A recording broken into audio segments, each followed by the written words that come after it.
Hello guys, welcome है आपका मेरे ब्लॉग में। तो आजकल जो हूँ मैं हूँ हॉस्पिटल में, लेकिन मैं यहाँ पे जो है कुछ भी ब्लॉग्स अपलोड नहीं कर पा रही हूँ। तो मैंने सोचा कि मैं अपना जो है हॉस्पिटल का ही जो डेली का रूटीन है वो शेयर कर देती हूँ। लेकिन इस ब्लॉग में मैं खुद को दिखाऊंगी, जो मेरे साथ पेशेंट है मेरी सासू मैं उनको नहीं दिखाऊंगी। तो सबसे पहले हम यहाँ पे 6 साढ़े 6 बजे उठ जाते हैं और उसके बाद गई मैं फ्रेश होने के लिए। फिर आ गई थी हमारी चाय। तो चाय के साथ मैं खा रही थी नमकीन, जो साथ वाले हमारे बेड वाले पड़ोसी थे उन्होंने दी थी। उसके बाद जो है मैं फिर गई नहाने के लिए। और यहाँ पे सबसे अच्छी बात ये है कि यहाँ साफ़ सफाई भी बहुत अच्छी है और यहाँ डेली नहाने को मिलता है। एंड मैं फिर फ्रेश होके जो है वो बिल्कुल तैयार हो गई थी। और उसके बाद साथ वाले पड़ोसियों ने बोला कि हम लोग जो है मंदिर जाएंगे, तो मंदिर चलते हैं। तो मैं उनके साथ जो है मंदिर जाने के लिए तैयार हो गई। लेकिन नीचे मिले हमें आखू, फिर खाए हमने आखू। और फिर हमें जो है ये रेलवे ट्रैक क्रॉस करके जो है मंदिर जाना पड़ता है। यहाँ से 3 4 जो है डेली की ट्रेनें गुजरती है। और ये आप देख सकते हैं, ये है हमारा शिव मंदिर रवौन में। तो भगवान भोलेनाथ जी के आज दर्शन कर लेते हैं, क्योंकि हॉस्पिटल से तो आपको पता है कहीं भी टाइम नहीं मिलता। तो साथ वालों ने बोला तो फिर मैं भी आज मंदिर में दर्शन करने के लिए आ गई। ये देख सकते हैं आप हनुमान भगवान जी और साथ में काली माँ का मंदिर। और फाइनली मैं जो है यहाँ दर्शन कर लेती हूँ। तो यहाँ पूरा मंदिर जो है वो देख सकते हैं हमारा बोलना चाहिए। यहाँ पे बहुत ज़्यादा भीड़ थी, मतलब बहुत ज़्यादा तो नहीं लेकिन नॉर्मल भीड़ थी। बहुत लोग यहाँ पे सुबह सुबह जो है पूजा करने के लिए आए थे। हम भी बहुत जल्दी आ गए थे, क्योंकि बाद में जो है फिर डॉक्टर वगैरह आ जाते हैं। तो ये आप भोलेनाथ जी के दर्शन कर लीजिए।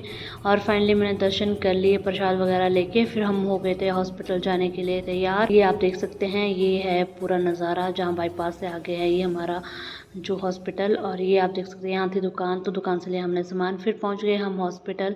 फिर जो है मैं पहुँच गई सीधा वार्ड में थोड़ी देर में माँ के पास बैठी। और उसके बाद जो मेरे हस्बैंड भी आ गए थे, लेकिन फिर मैं गई अपनी पर्ची बनाने के लिए, ताकि जो है मैं भी खुद को चेक करवाऊँ। तो मैंने होम्योपैथी के लिए पर्ची बनाई थी। तो काफ़ी देर तक यहाँ पर वेट किया और वेट करने के बाद फाइनली मुझे मेडिसिन मिल गई। और ये मुझे 1 हफ्ते तक खानी। फिर उसके बाद जो है फिर चेकअप करवाना था। उसके बाद मुझे लग गई थी बहुत ज़्यादा भूख, और मैंने हस्बैंड को बोला कि कैंटीन में कुछ खाना खाने चलते हैं। तो ये था हमारा आज का लंच टाइम।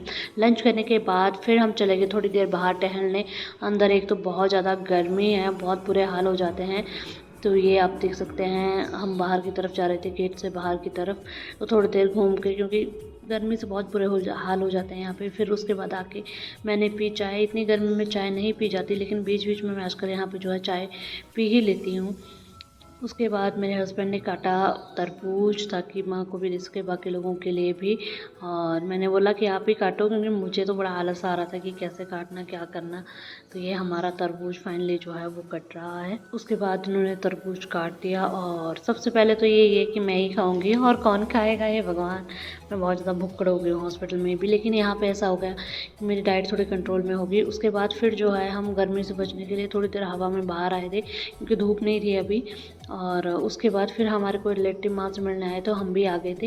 लेकिन जो हमारी पानी की बोतल थी वो किसी और बेड वालों ने ले ली थी। तो फिर हमें नई बोतल लाने के लिए मैं चलेगी, ताकि जो है लोगों को पानी तो पिला सकूँ। ऐसे कैसे यहाँ पे हॉस्पिटल में पानी पिलाऊंगी।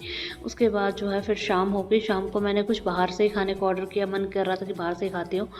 तो फिर मैं बाहर ऑर्डर लेने गई थी, और मैं बाहर ही बैठी थी अपने हस्बैंड का वेट कर रही थी, क्योंकि अंदर एक बंदे को रहना पड़ता है उनको खाना खिलाने के लिए वहाँ पे। तो फिर हस्बैंड रुके थे, अभी वो आ रहे हैं और वो यहाँ से जा रहे हैं। और फिर मैं डिनर वगैरह करूँगी, और ये यहाँ से जाके अपने मामा के बेटे के रूम में रुकेंगे। उसके बाद फिर आगे मैं कैंटीन में, क्योंकि मुझे पता है कि मैं बाहर रहती हूँ तो मेरा बीपी बहुत ज़्यादा बढ़ जाता है। तो मैं सोचा बीपी कंट्रोल करने के लिए मैं कॉफ़ी पी रही थी कि नॉर्मल बीपी मेरा आ जाए। और उसके बाद जो है ये ब्लॉग यहीं पे ख़त्म करती हूँ। मिलती हूँ नेक्स्ट ब्लॉग में, तब तक के लिए बाय, टेक केयर।